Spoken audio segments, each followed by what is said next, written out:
Nanette and I headed up to Binghamton on December 3rd, a date we'd circled on the calendar with the kind of anticipation normally reserved for holidays or package deliveries marked "Don't open until Christmas." Originally, the plan was to fly our trusty little Cherokee, but the forecast had other ideas. Low ceilings on arrival, unless we waited until noon. And on a day like this, waiting felt like a waste. We wanted every minute we could get in the hangar. The weather wasn't bad enough to ground all hope, but it was in that gray, indecisive place that pilots know all too well. Technically flyable, but not the kind of sky that inspires confidence. So we did what any sensible aviators would do. We traded wings for tires, because planes are allergic to ice. Sometimes just a few minutes in the wrong clouds at the wrong temperature can rewrite the rest of your story. We pulled into Goodrich Aviation with that familiar blend of excitement and caution you get when approaching a project that never seems to pause unless you do.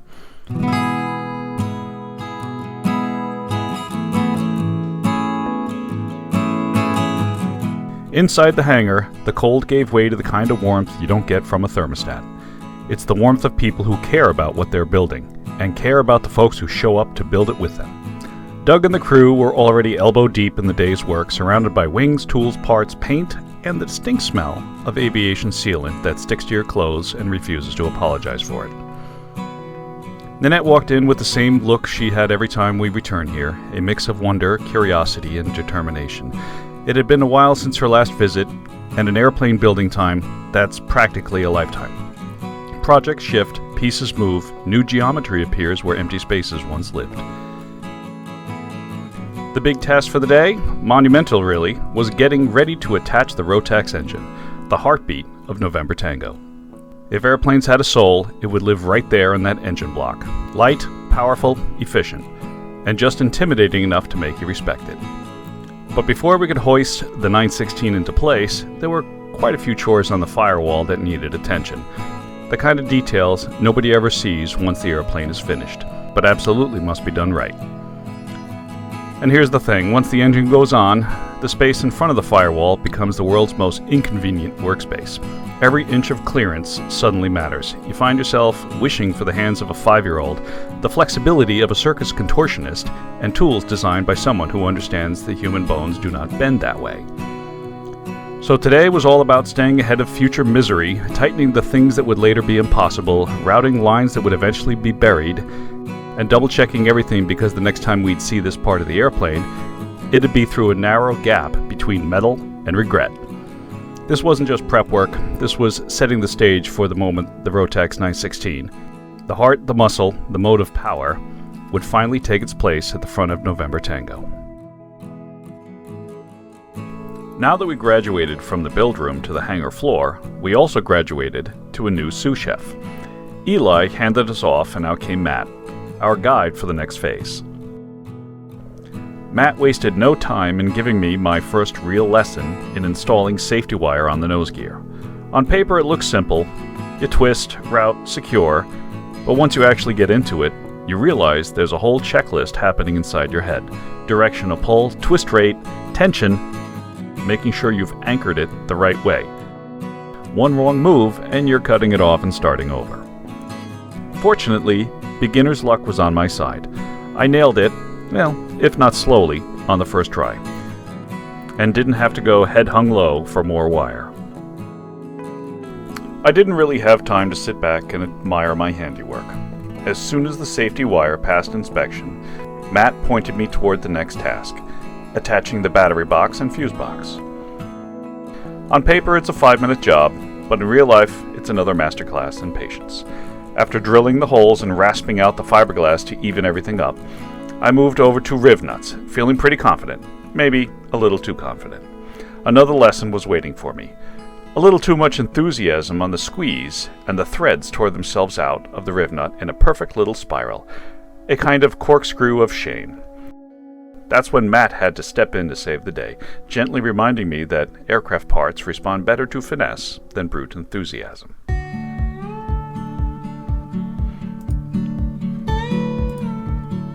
But that's airplane building in a nutshell. A long string of small lessons, each one nudging you toward being just a little more precise than you thought you needed to be. And because of that, I slowed myself down. Took a breath, double-checked the alignment, the depth, the angle, everything. The drill doesn't forgive enthusiasm, only accuracy. And standing there with nearly a completed fuselage, you feel the weight of every decision. So I took my time, not out of fear, but out of respect for the machine, for the process, and the future version of me who would absolutely not want to redo any of this.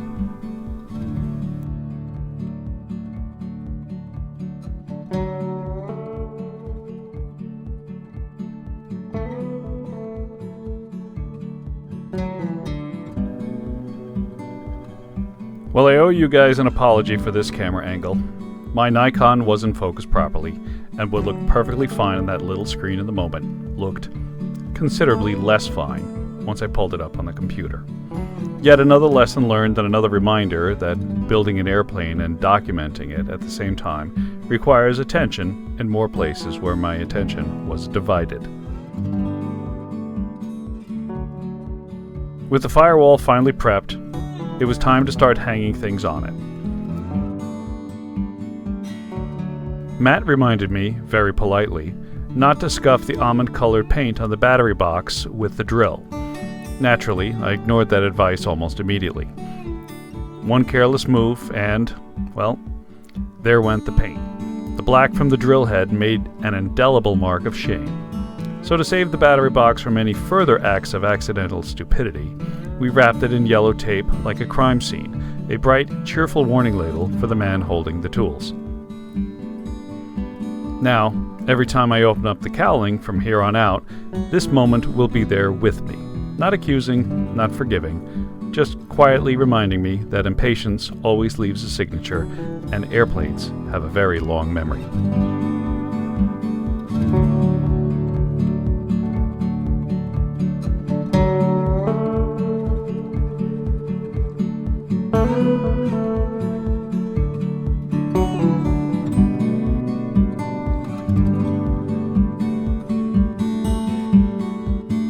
By the time the clock crept up to 1 p.m., reality set in. You can't do precise work on an empty stomach, so we broke for lunch. The unexpected advantage of not flying was the freedom to wander over to a brewery near the airport. Good food and good beer, a decent pairing for someone who usually volunteers to be the designated pilot. I'll take flying over beer any day, but with no flyable airplane waiting for me, I'll allow myself to enjoy the local craft offering.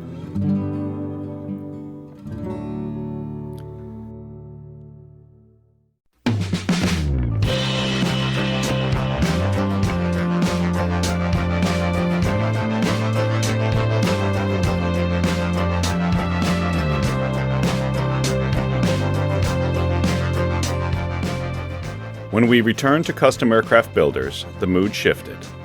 The needed work fuel had been replaced. The noise of the lunch crowd was gone, and the anticipation of the afternoon's work settled in.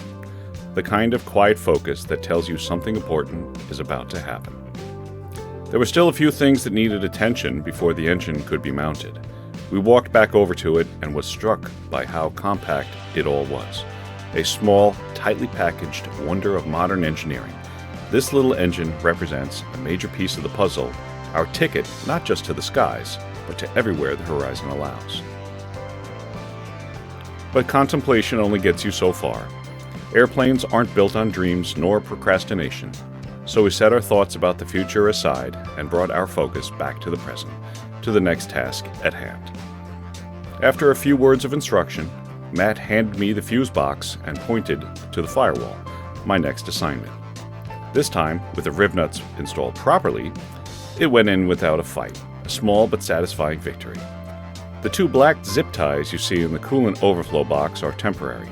The factory-supplied ones, they were hiding somewhere in a box of November Tango's parts, and with an engine patiently waiting for our attention, we weren't about to turn this search into a scavenger hunt. Next up were the rubber engine mounts, which needed a little persuasion.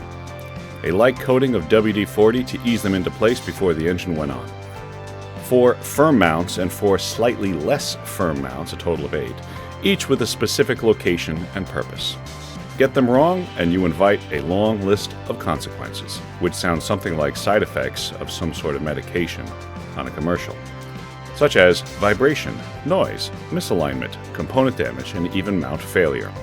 In technical aviation terms, that's what we called no bueno. With that done, I wheeled the engine closer to the front of the airplane, feeling a bit like a kid on Christmas morning inching toward the tree. Matt then rolled over the engine hoist, a device that has seen its fair share of engine installations and removals, lending a steady hand as we prepared it to install our Rotax engine.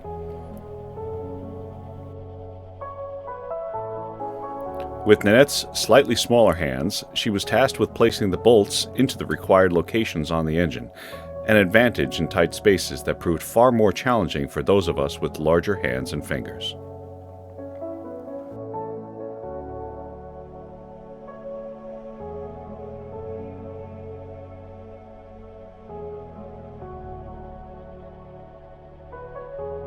With the engine secured to the hoist, we carefully wheeled it towards its new home on the fuselage. The real trick here was the alignment, getting every hole lined up just right. Off by even a few degrees and the bolts simply won't cooperate. There's very little room for improvisation at this stage. Fortunately, this wasn't Matt's first rodeo. With a calm eye and a steady hand, he guided the engine into position, and what could have been a tense moment unfolded smoothly and without drama. Next up was securing the bolts with the torque wrench. Simple in theory, challenging in practice. The real obstacle was the tight space between the engine and that white circular structural bar attached to it. No standard tool would fit. There just wasn't enough room to work. So, the team at Goodrich Aviation did what experienced builders do when the manual runs out of answers. They improvise. A standard wrench was carefully ground down until it was narrow enough to slide into position. Just enough to hold the bolt while the nut was torqued into its proper value. It wasn't elegant, but it was effective, and I thought that was pretty cool.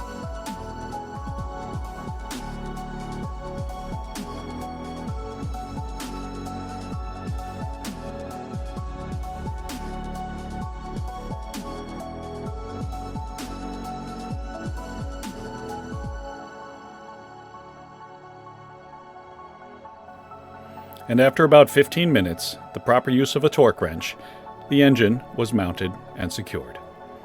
We stepped back and took it all in. No fanfare, no speeches, just a quiet moment of appreciation for a major milestone that had finally been checked off the list. There's something deeply satisfying about the progress you can see, touch, and walk around. No shortcuts taken, just steady work guided by experience and patience. This was one of those days that moves the project forward in a meaningful way. Moments like this remind you that progress doesn't announce itself loudly, it just shows up, quietly, when preparation meets patience. We took one last look and let it sink in. Today wasn't about speed or spectacle, it was about doing things right, and sometimes that's more than enough. The engine is on, the journey continues, and until next time, happy flying.